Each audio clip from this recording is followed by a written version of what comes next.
Hello everyone, welcome to my channel.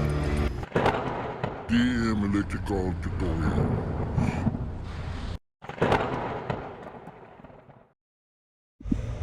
Hello guys, paano magpalit ng GFEI sa Pilipinas? Ito ang GFEI nila sa Pilipinas, okay?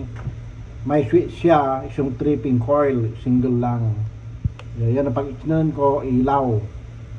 Pero ito, turn on ko, wala na. So ibig sabihin, kasi ito ay kumakalog, nabasag na. Oh, tanggal na.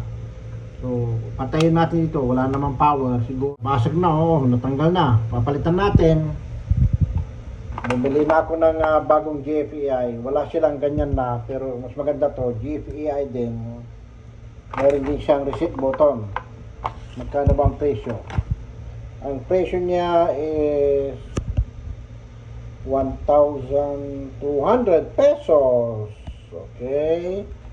So, mas maganda to kasi dalawang outlet pa. So, patayin natin yan. Dito ang breaker. Patayin na yan. Electric stove. Yan, patayin na. Okay. Patayin na for safety ang breaker. So, ito hindi natin gagalawin yan. So, ito yan. Yan, patayin na. Wala na power. Okay. So, bago natin tanggalin yan kasi umangat na, sungkitin natin dito, pull out natin. Yun, basag na. It's broken, man. Oh my goodness, that's why all broken, baby. Okay, basag-basag na. And then connection. Okay, see, that's why broken, sira na. Okay, so tatanggalin natin yan. Ang kailangan natin ay pilot driver, flat screw, long nose. That's good enough. Saka bagong GFEI. Okay, dalawang outlet. Tatanggalin natin. Ay, wala naman ng power, patay na. So, ito yung 220 dito sa Pilipinas, 220. So, ito yung line 1, line 2. Ito yung isa nakakunik siya dito sa switch. So, calling natin ang ground, saka 1 and 2. Kasi ipapalit natin ay na bagong GFEI is ito. Ito yung test niya. Ito yung reset. Okay, test, reset. So ngayon, ang connection niya ay dito. Dalawang terminal lang. Ito yung line 1, line 2. Saka ground. Ayos na. Paano malalaman ang ground? Kasi mayroon siyang dito. Kita niyo yung symbol na yan. Yan ang ground. Okay. Yan ang symbol ng ground. So, ibig sabihin yan yung ground wire. So, ito ay line 1, line 2. Ito, terminal na yan. Yun lang. Tapos salpak lang natin. Okay? So, ngayon, tanggalin muna natin yung screwdriver. Screw dito. Kailangan natin yan. Okay? Kailangan natin yan. Balik. Ito, durog-durog. Is broken, baby. Durog, okay? Saka tanggalin natin yan. Okay? Baba ko muna. Wala tayong video cameraman, pero patong natin. Okay? Move this. First step, neutral. Okay. Wala tayong gloves, pero di ba? Okay. Okay.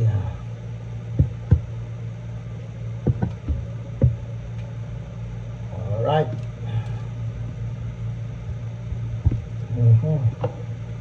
Pilot driver.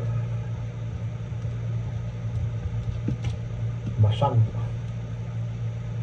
Okay. All good.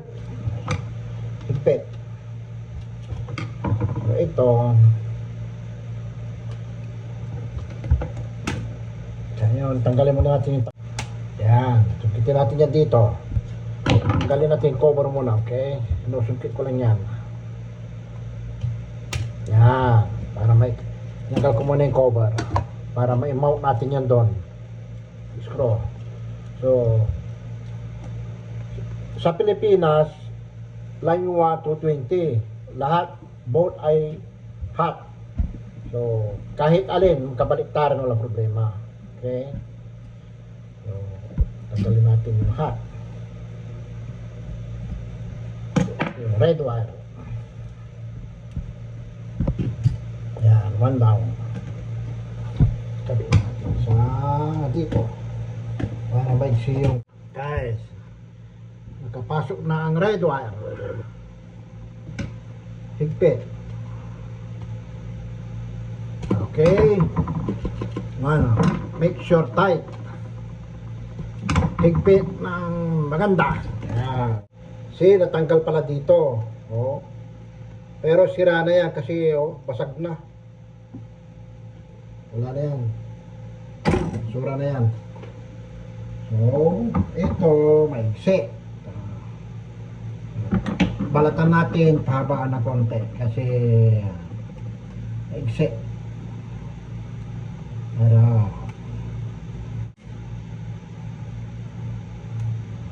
right. Right. Wala naman ng power. Always safety. Okay, now, pasok natin sa line 2. Simple, simple. Maluwag na yan. So, okay na. Yun. Isaksak lang. Tapos, higpitan. Tapos, higpit. Ganyan lang. Iba ang GFI sa Pilipinas. Sa Canada, sa ibang bansa, 110 volts. Sa Pilipinas, 220 volts. Okay, simple connection. Okay, simple connection. Now, make sure, make it tight. Okay. Okay, maganda yung junction box na ginamit nila kasi plastic, so walang problema. Ginamit nila yung junction box ay plastic sa loob, so marakap, maganda. Okay, tapos na. So this is test reset. Okay, this way. Pasok na natin. Okay. Lagay na natin dito yung okay, linisan ng konti. Good. Ayos na. Beautiful. Okay, lagyan natin yung cover.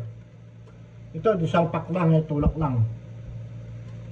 Oh, okay. Wala siyang switch. Hindi katulad dito eh. Wala silang benta. Ano gagawin natin? Lalayo pa ba tayo?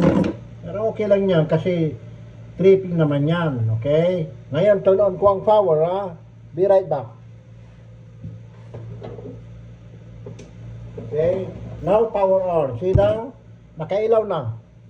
Light on. So much okay now. Okay? See, trip. Now, trip. See? Walang ilaw. Press ko, reset. Now, nakailaw. Okay? See that? Nakailaw. Trip. Patay. So, okay. That's good enough. So, yan ang tawag ng ground. GFAI. Anong ibig sabihin ng GFAI? Ground fault. Ground enter. Okay? Alright? Thank you. Good. Karoon lang kadali. Ito okay pa. Hindi ba? Magtitrip naman siya. Alright? Okay. Thank you for watching. Bye. See you next video.